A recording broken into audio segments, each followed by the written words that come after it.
নমস্কার বন্ধুরা, আশা করি সবাই খুব ভালো আছো। শুভমিতা ব্লগে সবাইকে স্বাগত জানাই। আজকে তোমাদের সাথে ডিম রান্না করার একদম নতুন একটা পদ্ধতি নিয়ে এসেছি। এইভাবে ডিমটা একবার বানিয়ে দেখো, দুর্দান্ত খেতে হয়। আর অল্প ডিমের মধ্যে কিন্তু পরিবারের প্রত্যেকের জন্য এই রান্নাটা তোমরা করে নিতে পারো। রেসিপিটা ঠিক যেমন খেতে হয় তেমন কিন্তু দেখতেও ভীষণ সুন্দর হয়। তোমাদের কাছে আমার অনুরোধ রইল, বাড়িতে অবশ্যই একবার হলেও এইভাবে ডিমের রেসিপিটা বানিয়ে দেখো। আর রেসিপিটা কেউ স্কিপ করো না, স্কিপ করলে কিন্তু আমি কি পদ্ধতিতে রেসিপিটা বানালাম বা কি মশলার অ্যাড করলাম সেটা তোমরা মিস করে যাবে। তখন কিন্তু রেসিপিটা এতটা খেতে ভালো হবে না। তাহলে চলো রেসিপিটা দেখে নেওয়া যাক। এখানে আমি প্রথমে 4টে মাঝারি সাইজের পেঁয়াজ কুচি করে নিয়েছি। পেঁয়াজের মধ্যে 2টো ডিম ফাটিয়ে দিয়েছি, দিয়ে দিলাম স্বাদ অনুযায়ী লবণ আর সামান্য একটু লঙ্কার গুঁড়ো। এরপর ডিমটাকে খুব ভালোভাবে পেঁয়াজের সাথে মিশিয়ে নিলাম। এদিকে একটা বোল নিয়ে নিয়েছি, বোলের মধ্যে নিয়ে নিচ্ছি 2 চামচ বেসন। পরিমাপগুলো কিন্তু খুব ভালোভাবে মনে রেখো। 2টো ডিমের জন্য এখানে আমি 2 চামচ বেসনের ব্যবহার করেছি আর 4টে মাঝারি সাইজের পেঁয়াজের ব্যবহার করেছি। এরপর বেসনের সাথে দিয়ে দিলাম সামান্য একটু হলুদের গুঁড়ো, অল্প একটু লঙ্কার গুঁড়ো আর জিরের গুঁড়ো, ধনের গুঁড়ো, খুবই সামান্য পরিমাণে দেখো গুঁড়ো মশলাগুলো দিলাম। আর দিয়ে দিচ্ছি স্বাদ অনুযায়ী লবণ। এরপর একদম অল্প একটু জল দিয়ে বেসনটাকে একটু মিশিয়ে নিতে হবে, তবে বেশি জল দেওয়া যাবে না, তাহলেও কিন্তু হবে না। তো ঠিক কিভাবে ব্যাটারটা বানাচ্ছি এটাও তোমরা একটু দেখে নাও। খুবই অল্প পরিমাণে জল দিচ্ছি, আর যাতে বেসনগুলো একটু ভিজে যায় ঠিক এইভাবে কিন্তু ব্যাটারটা বানিয়ে নিচ্ছি।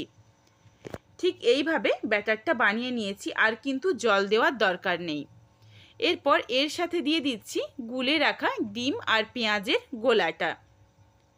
এরপর বেসনটাকে ভালোভাবে মিশিয়ে নিতে হবে। এখানে আমি 2টো ডিমের জন্য 2 চামচ বেসনের ব্যবহার করেছি, আর পেঁয়াজ কিন্তু 4টে মাঝারি সাইজের দিয়েছি। এরপর তোমরা যদি ডিমের পরিমাণ বাড়িয়ে বা কমিয়ে নাও, সেইভাবে বেসন বা পেঁয়াজের পরিমাণটাও তোমাদের বাড়িয়ে বা কমিয়ে নিতে হবে।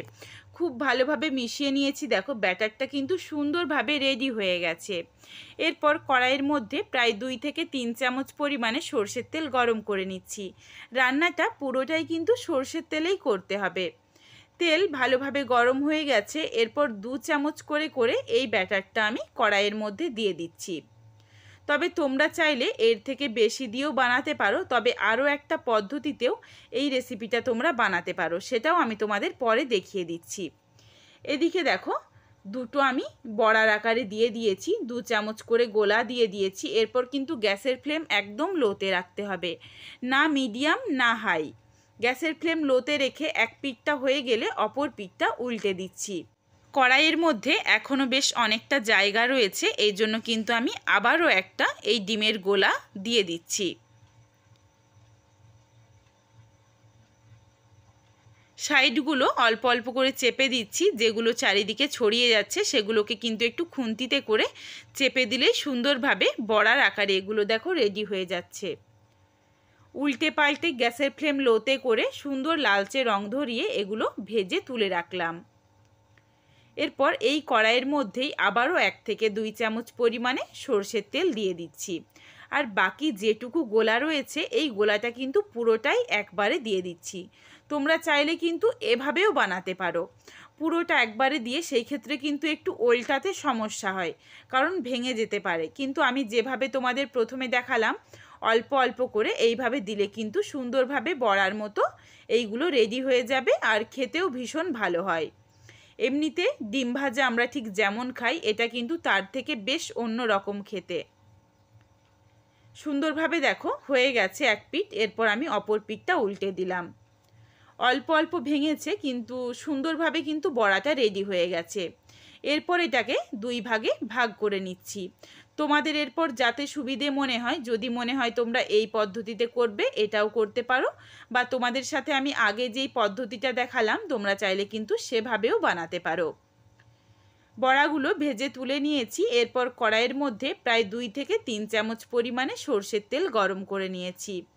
তেল থেকে কাঁচা গন্ধটা চলে গেছে, এরপর কিছু ফোড়নে দিচ্ছি। ফোড়নে দিচ্ছি একটা শুকনো লঙ্কা, একটা তেজপাতা। নাড়াচাড়া করে ফোড়নটাকে কয়েক সেকেন্ড একটু ভেজে নিলাম। ফোড়ন থেকে সুন্দর একটা গন্ধ এসেছে। এরপর দিয়ে দিলাম লম্বা করে কেটে রাখা আলু।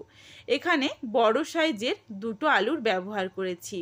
স্বাদ অনুযায়ী লবণ দিয়ে নাড়াচাড়া করে আলুগুলোকে ভেজে নিতে হবে। আলুগুলোর মধ্যে যাতে সুন্দর একটা লালচে রং চলে আসে।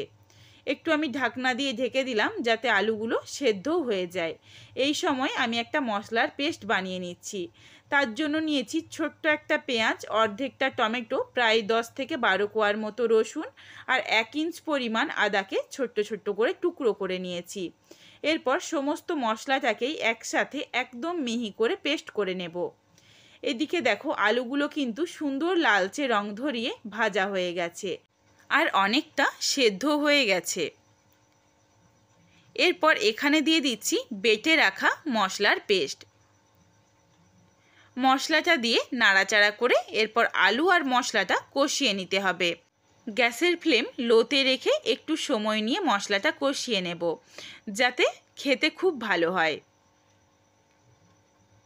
গ্যাসের ফ্লেম লোতে রয়েছে আর দেখো একটু নাড়াচাড়া করে নিচ্ছি কারণ আলুটাও এখনও সেদ্ধ হবে আর আলুটা সেদ্ধ হতে হতে কিন্তু মশলাটাও আমার কষানো হয়ে যাবে। মশলাটা কষানো হয়ে গেছে, মশলা থেকে দেখো তেল ছেড়ে এসেছে। এরপর দিয়ে দিলাম 1/2 চামচ হলুদের গুঁড়ো, 1/2 চামচ ঝালের জন্য লঙ্কার গুঁড়ো আর দিয়ে দিচ্ছি সামান্য একটু জিরের গুঁড়ো, ধনের গুঁড়ো আর দিয়ে দিচ্ছি 1/2 চামচ কাশ্মীরি রেড চিলি পাউডার। এটা কিন্তু অপশনাল, এটা আমি দিলাম কালারের জন্য। তোমাদের কাছে যদি কাশ্মীরি রেড চিলি পাউডার না থেকে থাকে তাহলে তোমরা এটা স্কিপ করতে পারো। নাড়াচাড়া করে গুঁড়ো মশলাটা মিশিয়ে নিয়েছি। এরপর অল্প একটু জল দিয়ে আবারও একটু সময় নিয়ে মশলাটাকে কষিয়ে নিতে হবে। মশলার পরিমাণগুলো আশা করছি তোমরা বুঝতে পেরেছো। খুবই সামান্য করে কিন্তু মশলা দিয়েছি, খুব বেশি যে মশলা দিয়েছি সেটা না।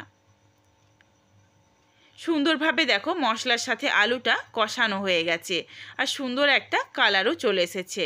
এরপর একটা আলু তোমাদের ভেঙে দেখিয়ে দিলাম। সুন্দরভাবে আলু সুসেদ্ধ হয়ে গেছে। এরপর এখানে আমি বেশ কিছুটা পরিমাণে ঈষৎ উষ্ণ গরম জল দিয়ে দিচ্ছি। এখানে তোমরা যেমন ঝোল রাখতে চাও বা গামাখো রাখতে চাও সেই অনুযায়ী জলটা দিয়ে দিও। তবে বড়াগুলোতে বেশ অনেকটা পরিমাণে কিন্তু জল টেনে নেবে। ঝোলটা সুন্দরভাবে ফুটে উঠেছে আর সুন্দর একটা কালারও এসেছে। একটা আলুও তোমাদের চেপে দেখিয়ে দিলাম, একদম ভালোভাবে সেদ্ধ হয়ে গেছে। এরপর এখানে দিয়ে দিচ্ছি স্বাদ অনুযায়ী লবণ আর সামান্য একটু চিনি। চিনিটা অবশ্যই একটু দিও, তাহলে কিন্তু খেতে খুব ভালো হয় এই রেসিপিটা। এরপর একে একে ভেজে রাখা ডিম আর বেসনের বড়াগুলো দিয়ে দিলাম। বড়াগুলো দিয়ে নাড়াচাড়া করে মিশিয়ে দিলাম আর গ্যাসের ফ্লেম লোতে রেখে আবারও 3 থেকে 4 মিনিট মতো রান্নাটা করে নেব যাতে এই বড়াগুলোর ফ্লেভার সুন্দরভাবে ঝোলের মধ্যে চলে আসে। অনেকটা পরিমাণে দেখো ঝোলটা কমে এসেছে, তবে যত ঠান্ডা হবে তত কিন্তু ঝোলটা আরও গাঢ় হয়ে যাবে। বড়াগুলো প্রত্যেক কটা গোটা রয়েছে আর দেখতেও দেখো দুর্দান্ত হয়েছে। এরপর আমি রেসিপিটা নাবিয়ে নিচ্ছি। নাবিয়ে নেওয়ার আগে দিয়ে দিলাম সামান্য একটু গরম মশলার গুঁড়ো। গরম মশলা দিয়ে নাড়াচাড়া করে মিশিয়ে নিলাম। এরপর রেসিপিটা নাবিয়ে নিচ্ছি। রেসিপিটার মধ্যে কিন্তু মশলা আমি খুবই অল্প অল্প করে ব্যবহার করেছি। ডিমের এই নতুন পদ্ধতির রান্নাটা তোমাদের কেমন লাগলো কমেন্ট করে জানাতে ভুলো না কিন্তু। আর এই রেসিপিটা গরম ভাত হোক বা রুটি পরোটা যে কোনো কিছুর সাথেই ভীষণই ভালো লাগবে। রেসিপিটা তোমাদের যদি ভালো লাগে তাহলে লাইক করো, শেয়ার করে বন্ধুদের দেখার সুযোগ করে দিও। তোমরা যদি এই রকম নিত্য নতুন রেসিপি আরও পেতে চাও তাহলে অবশ্যই আমার চ্যানেলটিকে সাবস্ক্রাইব করে পাশে থাকা বেলটি অন করে অল নোটিফিকেশান অন করে দিও যাতে আমার প্রত্যেকটা রেসিপির নোটিফিকেশান সবার প্রথমে তোমাদের কাছে পৌঁছে যায়। আবারও খুব শীঘ্রই হাজির হচ্ছি নতুন কোনো এক রেসিপি নিয়ে। পরবর্তী রেসিপি দেখার আমন্ত্রণ রইল। পুরো ভিডিওটা দেখার জন্য অনেক অনেক ধন্যবাদ। তাহলে আজকে আসি, আবার হাজির হচ্ছি খুব শীঘ্রই নতুন কোনো এক রেসিপির সাথে।